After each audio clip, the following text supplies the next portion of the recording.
My father left my family when I was 2 years old, and I was raised by a single mom who had to work and who struggled at times to pay the bills and wasn't always able to give us the things that other kid had.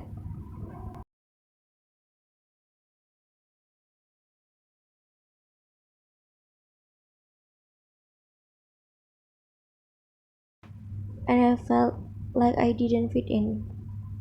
So I wasn't always as focused as I should have been on school. And I did something that I'm not proud of. And I got in more trouble than I should have. And my life could have easily taken a turn for the worse. But I was lucky. I got a lot of second chances. And I had the opportunity to go to college and law school and follow my dreams. My wife, our First Lady Michelle Obama, she has a similar story. Neither of her parents had gone to college, and they didn't have a lot of money, but they worked hard, and she worked hard so that she could go to the best school in this country.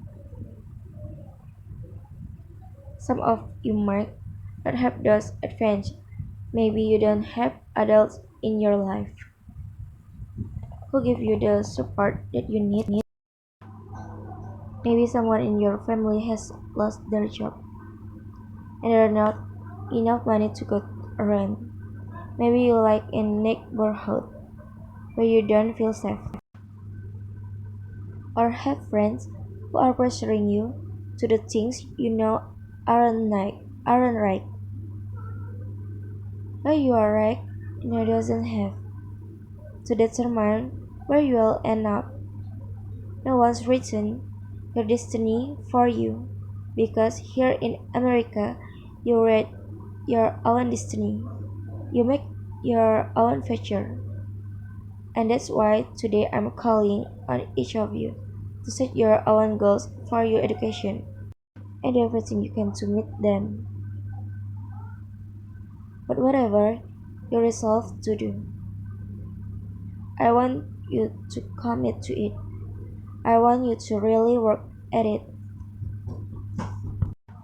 I know that sometimes you get that sense from TV that you can be rich and successful with hard work, that your ticket to success in truck driving or basketball or being a reality TV star.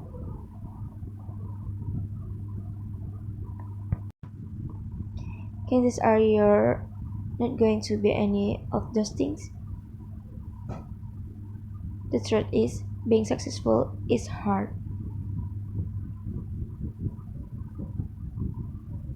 You won't love every subject that you study.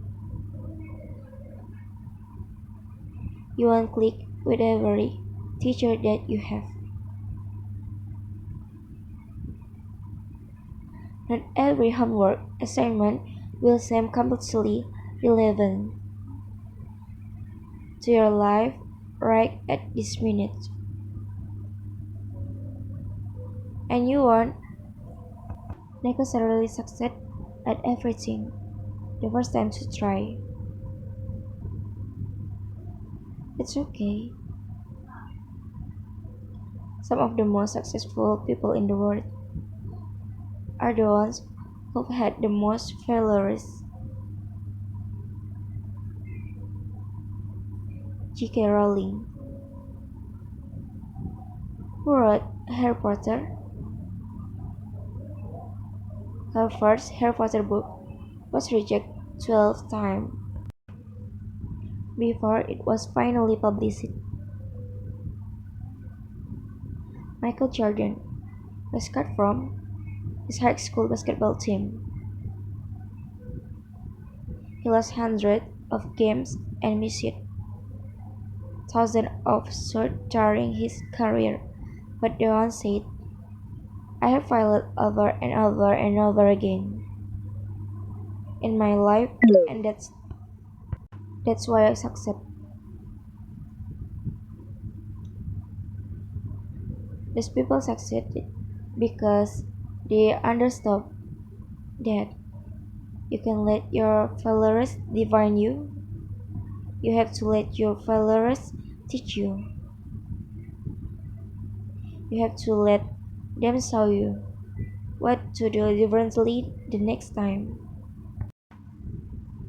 So if you get into trouble, that doesn't mean you're a troublemaker. It means you need to try harder to act right. If you get a bad grade, that doesn't mean you're stupid. It just means you need to spend more time studying. No one's born being good at all things.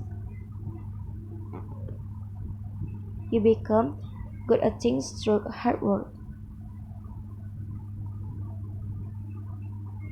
You're not a varsity athlete the first time you play a new sport. You don't hit every note the first time you sing a song. You get to practice. The same principle applies to your schoolwork. You might have to do a math problem a few times before you get it right.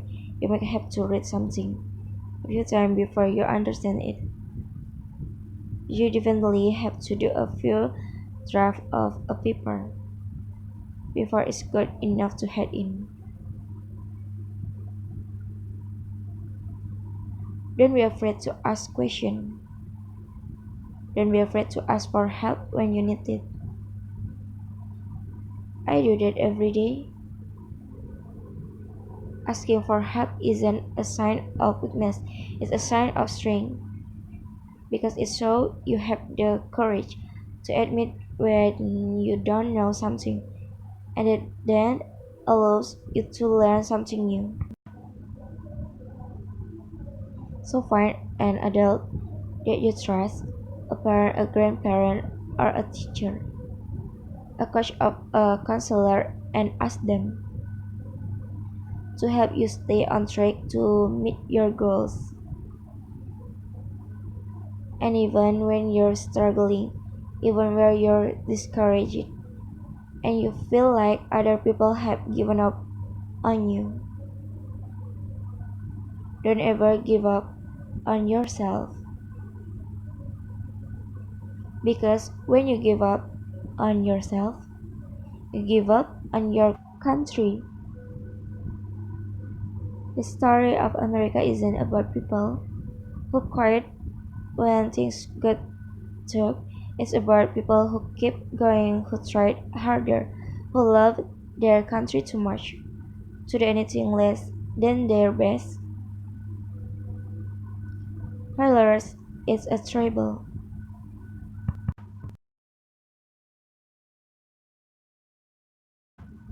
but necessary. If you're going to try something hard, if you're passing yourself out there in some way, there are going to be times where you screw up or you don't succeed.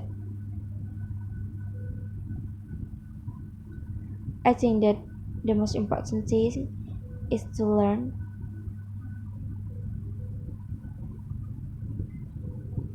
from these failures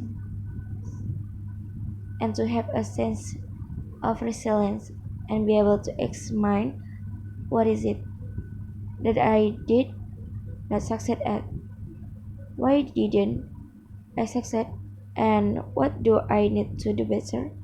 When I talk to young people, I always tell them, worry less about what you want to be and worry more about what you want to do. We know that too many young men in our community continue to make bad choices. And I have to say, growing up, I made quite a few myself. Sometimes I wrote up my own feelings as just as another example of the word. trying to keep a black man down.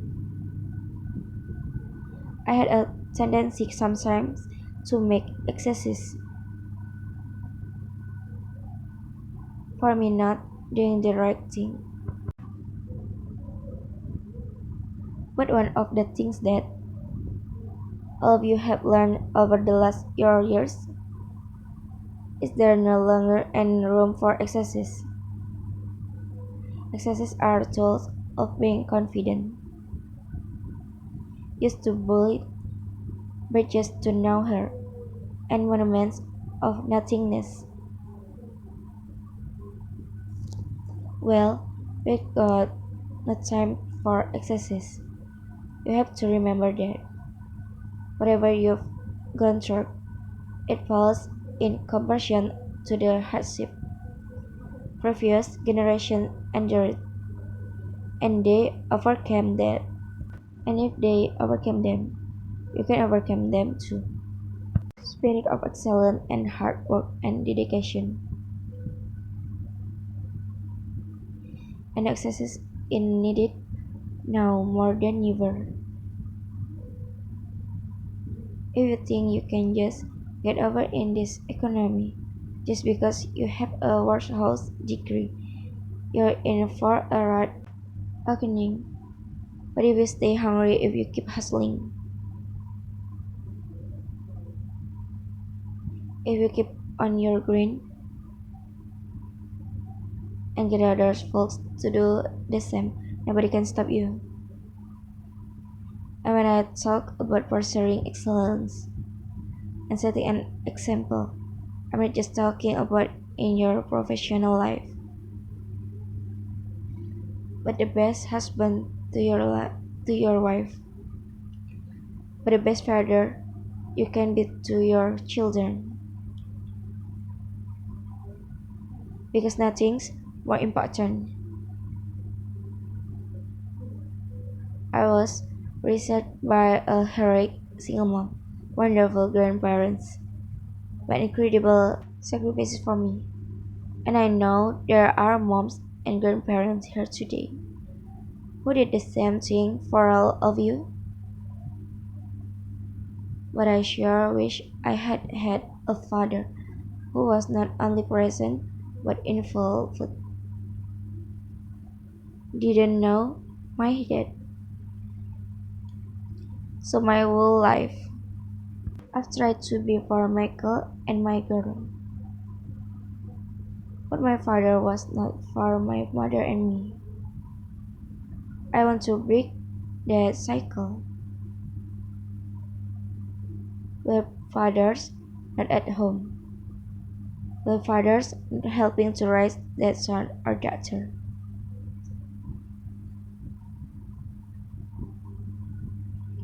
I want to be a better father, a better husband, a better man.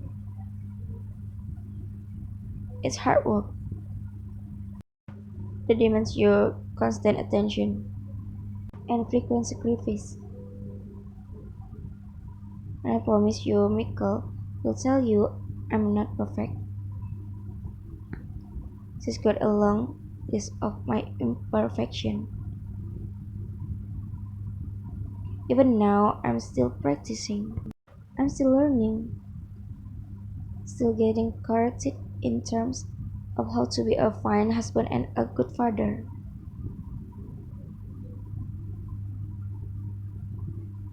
But I will tell you this, everything else is unfulfilled if we fail at family, if we fail at that responsibility. I know that when I am on my deathbed someday, I will not be thinking about any particular legislation I passed. I will not be thinking about a policy promoted. I will not be thinking about the speech I gave. I will not be thinking about the Nobel Prize received. I will be thinking about that walk I took with my doctors. I'll be thinking about a lazy afternoon with my wife. I'll be thinking about sitting around the dinner table and seeing them happy and healthy and knowing that they were loved. And I'll be thinking about whether I did right with all of them. So be a good role model. Set a good example for that young brother coming up. If you know someday who's not on point, go back and bring that brother along.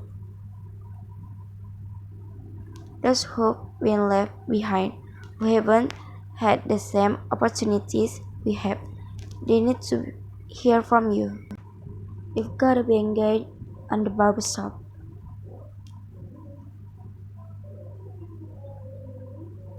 on the basketball court, at church. Spend time and energy and presence to give people opportunities and a agency. Pull them up, expose them, support their dreams, don't put them down. We've got to teach them just like what we have to learn, what it means to be a man.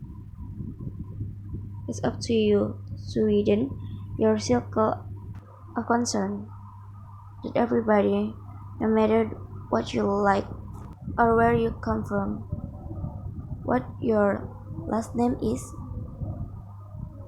it doesn't matter. Everybody gets a chance to walk through those doors. Opportunity if they are willing to work hard enough. Successes might not come quickly or easily, but if you strive to do what's right, if you work harder and dream bigger, if you set an example in your own lives and do your part to help meet a challenge of our time, then I'm confident together we will continue the never-ending task of perfecting our union.